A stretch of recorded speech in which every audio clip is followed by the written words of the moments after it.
Hello everyone, कैसे हो आप सब लोग। आई होप कि आप सभी बहुत ही अच्छे होंगे। तो फाइनली आज हम अपने ऑर्गेनिक केमिस्ट्री के बेसिक सीरीज का लास्ट वीडियो लेकर आए हैं, जिसमें आज हम फाइनली बात करेंगे अपनी ऑर्गेनिक केमिस्ट्री के बारे में। ठीक है, यानी आज की वीडियो में हम लोग देखेंगे कि हमारी ऑर्गेनिक केमिस्ट्री क्या होती है, इसको हमें क्यों पढ़ना है और कैसे ये जो हमारी इनऑर्गेनिक केमिस्ट्री है उससे हमें यहाँ पे डिफरेंट देखने को मिलती है। ठीक है, तो आप लोग कॉपी और पेन लेके बैठ जाइए और हम लोग अपना आज का वीडियो स्टार्ट करते हैं।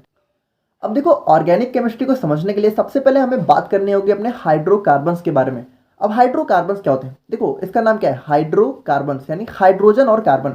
यानी कि हमारे जितने भी कंपाउंड होते हैं जहाँ पे आप लोग को कार्बन और हाइड्रोजन आप लोग को एक साथ देखने को मिले, उसको हम लोग बोलते हैं हाइड्रोकार्बन्स। ठीक है, और इसके आप लोग को बहुत सारे एग्जाम्पल मिल जाएंगे, जैसे हमारा यहाँ पे CH4 हो गया, ठीक है, C2H6 हो गया, आपका एसिटिक एसिड हो गया, ठीक है, CH3COOH। तो ये जितने भी कंपाउंड है, ठीक है, मतलब ये हमारे यहाँ पे हाइड्रोकार्बन का डेरिवेटिव होता है वैसे तो, लेकिन यहाँ पे ये जितने भी कंपाउंड है, ठीक है, तो ये सारी चीज़ें हमारी हाइड्रोकार्बन्स के अंदर आ जाती हैं, जहाँ पे आप लोगों को कार्बन और हाइड्रोजन, जैसे हमारा C3H8 हो गया, ठीक है, ये सारी की सारी चीज़ें हमारी हाइड्रोकार्बन्स के अंदर आती हैं। तो यहाँ पे हाइड्रोकार्बन्स तो हम लोग समझ गए। अब यहाँ पे ऑर्गेनिक कंपाउंड्स क्या होते हैं? तो देखो, ऑर्गेनिक कंपाउंड्स हमारे ऐसे कंपाउंड्स होते हैं जहाँ पे आप लोग को हाइड्रोकार्बन्स और उनके डेरिवेटिव्स देखने को मिलते हैं। अब डेरिवेटिव्स क्या होता है? देखो, जैसे कि हाइड्रोकार्बन्स मतलब यहाँ पे आपको कार्बन और हाइड्रोजन तो देखने को मिलेगा ही, लेकिन इसके साथ साथ आप लोग को 2-3 और भी एलिमेंट्स देखने को मिल सकते हैं, जैसे हमारा ऑक्सीजन हो गया, ठीक है, नाइट्रोजन हो गया, या फिर कुछ भी हो सकता है, जैसे क्लोरीन हो गया। तो अगर ये सारी चीज़ें भी आप लोग को कार्बन और हाइड्रोजन के, देखो कार्बन और हाइड्रोजन तो जरूर देखने को मिलेगा, लेकिन अगर इसके साथ अगर ये सारी चीज़ें भी कुछ मतलब डेरिवेटिव्स यानी कुछ अलग से भी कंपाउंड्स या फिर एलिमेंट्स देखने को मिले, तो उसको हम लोग बोलते हैं हाइड्रोकार्बन्स एंड देयर डेरिवेटिव्स। ठीक है, हाइड्रोकार्बन्स एंड देयर डेरिवेटिव्स। देखो, ये डेरिवेटिव्स हो गया, ठीक है, डेरिवेटिव्स। अब इसका एग्जाम्पल देखो, इसका एग्जाम्पल हो गया हमारा यहाँ पे एसिटिक एसिड। अब यहाँ पे देखो, हमारा कार्बन भी है, हाइड्रोजन भी है, यानी हाइड्रोकार्बन्स तो है ही है, लेकिन उसके साथ साथ हमें यहाँ पे ऑक्सीजन भी देखने को मिल रहा है। ठीक है, तो ये हो गया हमारा यहाँ पे हाइड्रोकार्बन्स एंड देयर डेरिवेटिव्स।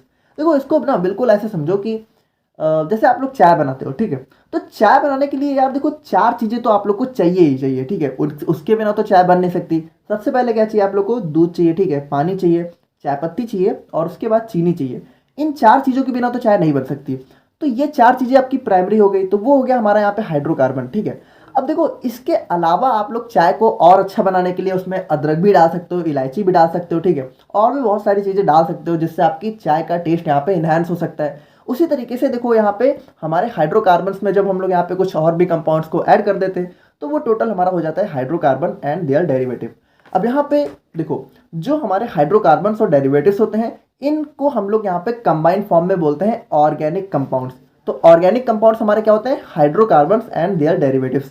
अब यहाँ पे देखो, डेरिवेटिव्स में आप लोग को मेनली जो है हमारा यहाँ पे नाइट्रोजन, ऑक्सीजन और जो हमारे हैलोजन्स होते हैं। हैलोजन्स क्या होता है? हैलोजन होते हैं हमारे ग्रुप 17 के एलिमेंट। ठीक है, फ्लोरीन, क्लोरीन, यहाँ पे हम लोगों ने देखा था ना, फिर कल बाहर आई आंटी, फ्लोरीन, क्रोमीन, ब्रोमीन, ये सारे जितने भी एलिमेंट्स होते हैं ग्रुप 17 के पीरियोडिक टेबल में, ठीक है, उसको हम लोग बोलते हैं हैलोजन्स। तो ये सारी चीज़ें अगर आप लोग को कहीं देखने को मिल रही हैं, तो उसको हम लोग सिंपली ऑर्गेनिक कंपाउंड्स बोलते हैं। तो फाइनली यहाँ पे हमारी ऑर्गेनिक केमिस्ट्री क्या होती है?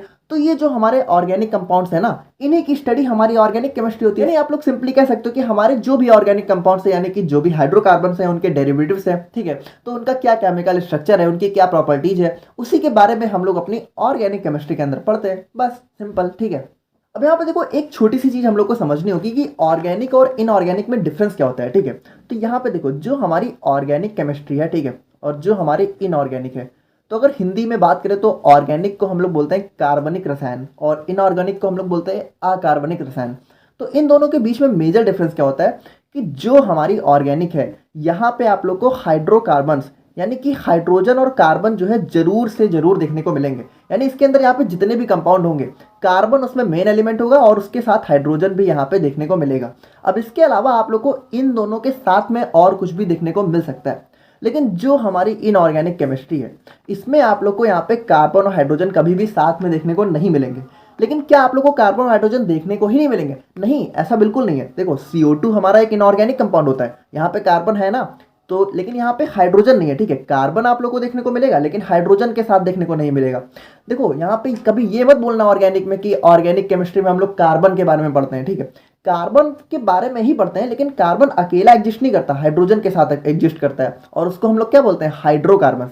लेकिन जो हमारी इनऑर्गेनिक है इसमें आप लोग को कार्बन और हाइड्रोजन अलग से देखने को तो मिल सकते हैं, लेकिन कभी साथ में देखने को नहीं मिलेंगे। जैसे इसका एग्जांपल हमारा CO2 हो गया, और हाइड्रोजन की बात करें तो H2O हो गया, HCl हो गया, ये सारे हमारे इनऑर्गेनिक ही है ना। लेकिन यहाँ पे देखो हाइड्रोजन और कार्बन साथ में नहीं है, तो ये हमारा सबसे एक बेसिक डिफरेंस होता है ऑर्गेनिक और इनऑर्गेनिक केमिस्ट्री के अंदर।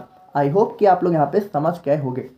अब यहाँ पे देखो एक चीज़ थोड़ा सा समझना होगा हमें कि कार्बन के अंदर आखिर ऐसा क्या स्पेशल है जो उसके लिए हमें पूरी अलग से केमिस्ट्री पढ़नी पड़ रही है, ठीक है। क्योंकि कार्बन यार हमारे जो पीरियोडिक टेबल है उसमें तो 118 एलिमेंट्स हैं, तो कार्बन के अंदर ऐसी क्या स्पेशल प्रॉपर्टीज है। तो देखो इसके अंदर ना दो सबसे मेन स्पेशल प्रॉपर्टी है। सबसे पहली प्रॉपर्टी तो है इसकी टेट्रा वैलेंसी, यानी कि जो इसकी वैलेंसी है वो कितनी होती है 4, ठीक है। और जो हमारा दूसरी प्रॉपर्टी है वो है हमारी कैटिनेशन। अब यहाँ पे थोड़ा सा आप लोग ध्यान से समझना, ठीक है। जो हमारा कार्बन है तो हम लोगों ने कल बहुत अच्छे से देखा है कि कार्बन को जो है हमारी, अगर हम लोग लेविस डॉट स्ट्रक्चर बनाए तो यहाँ पे इसकी जो वैलेंसी है, ठीक है, यहाँ पे हमें 4 जो है अनपेयर्ड इलेक्ट्रॉन्स देखने को मिलते हैं, जिसकी वजह से ये जो है 4 बॉन्ड बनाता है। यानी कि आप कह सकते हो कि इसके अंदर जो है हमें 4, इसकी जो वैलेंसी होती है वो कितनी होती है 4 होती है। अब यहाँ पे देखो एक तो इसकी ये स्पेशल प्रॉपर्टी हो गई। अच्छा यहाँ पे देखो आज भी मेरा आप लोगों से एक छोटा सा क्वेश्चन है, आप लोग कमेंट करके बताना कि जो हमारा कार्बन है ये कोवैलेंट बॉन्ड क्यों फॉर्म करता है, क्यों हमारा कार्बन जो है आयनिक बॉन्ड नहीं फॉर्म करता है। अगर इस चीज़ का आंसर आप लोगों को पता है तो कमेंट करके बताना, ठीक है। वैसे देखो कल वाला जो क्वेश्चन था तो उसका कई लोगों ने काफ़ी अच्छा आंसर दिया, ठीक है, सबका सही था। वैसे थोड़ा सा मेरा क्वेश्चन ना कुछ अलग मैंने पूछा था, बट आप लोगों ने थोड़ा कुछ और ही समझ लिया। वैसे आप लोगों ने जो भी समझा था सही आंसर दिया था, तो वहाँ पे हम लोग किसी पार्टिकुलर का नाम तो ले नहीं सकते, बहुत सारे आंसर थे। लेकिन आज का क्वेश्चन ना बहुत ज़्यादा इंपॉर्टेंट है। आज आप लोग कमेंट करके जरूर बताओ कि कार्बन हमारा कोवैलेंट बॉन्ड क्यों फॉर्म करता है, क्यों हमारा कार्बन जो है आयनिक बॉन्ड नहीं फॉर्म करता है। तो ये हो गई हमारी इसकी पहली प्रॉपर्टी। और दूसरी प्रॉपर्टी इसकी क्या होती है, दूसरी प्रॉपर्टी होती है इसकी यहाँ पे कैटिनेशन। कैटिनेशन का मतलब होता है सेल्फ लिंकिंग। सेल्फ लिंकिंग क्या होता है कि यहाँ पे जो कार्बन है ना इसके अंदर खुद से ही लिंक करने की बहुत ज़्यादा अच्छी प्रॉपर्टी होती है। यानी कार्बन जो है कार्बन के साथ ही बहुत लंबे बॉन्ड बना सकता है, ठीक है। यानी कार्बन कार्बन जो है आपस में मिलकर बहुत लॉन्ग चेन बना सकते हैं। तो ये इसकी सबसे बड़ी प्रॉपर्टी है। देखो हमारे पीरियोडिक टेबल में जितने भी एलिमेंट्स हैं, ठीक है, तो उनके अंदर कार्बन के अंदर ही सबसे ज़्यादा कैटिनेशन की प्रॉपर्टी होती है। यानी ये खुद के साथ ही जुड़ के बहुत लंबे बॉन्ड बना सकता है। और इसी के लिए हमें जो है यहाँ पे पूरी एक IUPAC नॉमेनक्लेचर इसके लिए पढ़ना है। तो वही हमारा मेन टॉपिक है हमारी organic chemistry B pharma second semester का, ठीक है। तो उसको हम लोग यहाँ पे नेक्स्ट वीडियो से स्टार्ट कर रहे हैं। तो ये दोनों प्रॉपर्टी ना इसी की वजह से हमें जो है कार्बन को स्पेशली अलग से ऑर्गेनिक केमिस्ट्री के अंदर देखना पड़ता है। अब हम लोग यहाँ पे थोड़ा सा बात करते हैं कि जो हमारी ऑर्गेनिक केमिस्ट्री के अंदर मेजर एलिमेंट्स हैं, यानी जिसके बारे में हमें जो है देखना है, तो उसके कौन कौन से लेविस डॉट स्ट्रक्चर होते हैं, ठीक है, क्या वैलेंसी होती है और क्या यहाँ पे स्ट्रक्चर होता है। तो सबसे मेजर तो हमारा कार्बन ही है। तो कार्बन का जो हमारा LDS यानी कि लेविस डॉट स्ट्रक्चर है वो हमारा कुछ इस टाइप का देखने को मिलता है। 4 अनपेयर इलेक्ट्रॉन होते हैं, ठीक है। वैलेंसी इसकी यहाँ पे 4 होती है और स्ट्रक्चर यहाँ पे इसका 4 बॉन्ड बनाते हुए हमें कार्बन देखने को मिलता है। अब अगर आप लोग को ये सारी चीज़ें नहीं समझ में आ रही है तो सबसे पहले इसका प्रीवियस पार्ट देख लेना, वहाँ पे हम लोगों ने सब कुछ बहुत डिटेल में डिस्कस कर लिया है।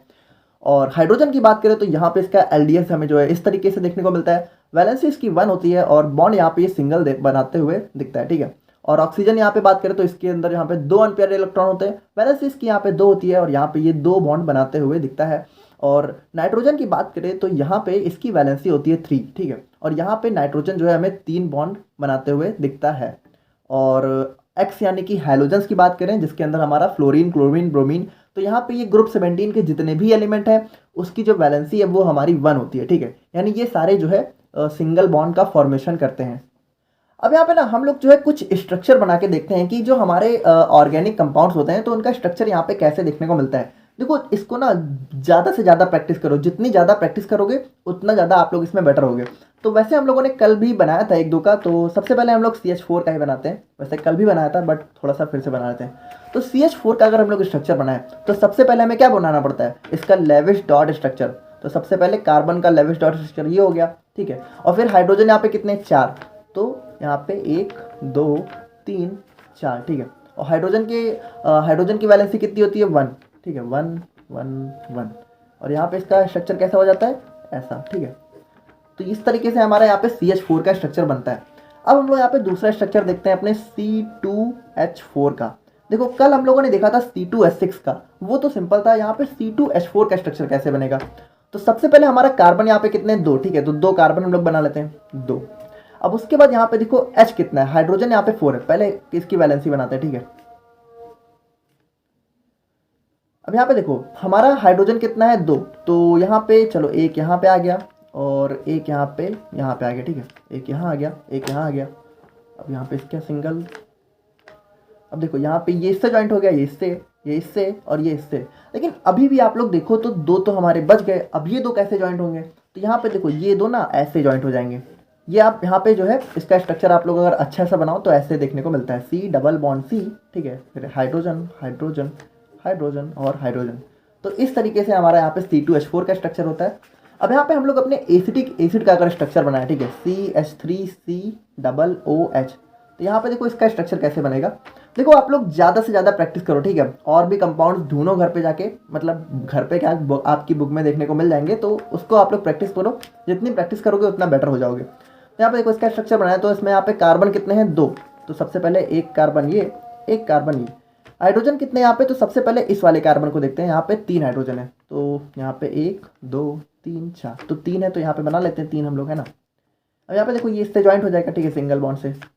अब यहाँ पे देखो एक इसके पास, अच्छा यहाँ पे इसका भी बना लेते हैं हम लोग। अब ये यहाँ पे इससे ज्वाइंट हो गया। अब देखो यहाँ पे अभी भी इसके पास जो है 3 जो है अनपेयर्ड इलेक्ट्रॉन बच जाते हैं। अब यहाँ पे आप लोग ध्यान से देखो तो हमारे यहाँ पे क्या क्या बच गया। अभी हमारे पास 2 ऑक्सीजन है और 1 हाइड्रोजन है। तो अब हम लोग क्या करते हैं, सबसे पहले एक ऑक्सीजन यहाँ और एक ऑक्सीजन हम लोग यहाँ बनाते हैं, ठीक है। अब ऑक्सीजन के यहाँ पे लेविस डॉट स्ट्रक्चर कैसा होता है, यहाँ पे देखो इसके अंदर यहाँ पे 2 अनपेयर्ड इलेक्ट्रॉन होते हैं। देखो बॉन्ड पार्टिसिपेशन में सिर्फ अनपेयर्ड इलेक्ट्रॉन्स ही यहाँ पे पार्टिसिपेट करते हैं। इन सबको हम लोगों ने लास्ट वीडियो में बहुत अच्छे से देख लिया। तो ये हो गया हमारा ऑक्सीजन और ये, ठीक है, चलो ये। अब उसके बाद यहाँ पे देखो फिर हमारा क्या बच गया, हाइड्रोजन, ठीक है, तो हाइड्रोजन को भी हम लोग बना लेते हैं, हाइड्रोजन। अब यहाँ पे देखो ये कैसे जुड़ेगा, देखो सबसे पहले तो ये वाला का जो ये वाला है, ठीक है, ये हमारा इससे जुड़ जाएगा और फिर ये वाला यहाँ पे इससे जुड़ जाएगा, ठीक है। अब यहाँ पे ऑक्सीजन को देखो तो यहाँ पे इसका ये बच गया तो ये इससे ज्वाइंट हो जाएगा। ये यहाँ पे एक्स्ट्रा आ गया ना, यहाँ पे 2 ही तो होते हैं। अब यहाँ पे देखो ये हमारा जो इससे बच गया तो इसको हम लोग मिला देते हैं। तो अगर इसका हम लोग अच्छा से स्ट्रक्चर बनाए तो कैसे बन जाएगा, यहाँ पे CH, ठीक है, और single bond C, double bond O, ठीक है, और सिंगल बॉन्ड O और फिर ये यहाँ पे H। तो इस तरीके से हमारा यहाँ पे CH3COOH का स्ट्रक्चर हमें देखने को मिलता है। चलो एक और प्रैक्टिस करते हैं, ठीक है, बाकी उसके बाद आप लोग बाकी घर पे जाके करना। किसका कर CH3OH का करते हैं, ठीक है।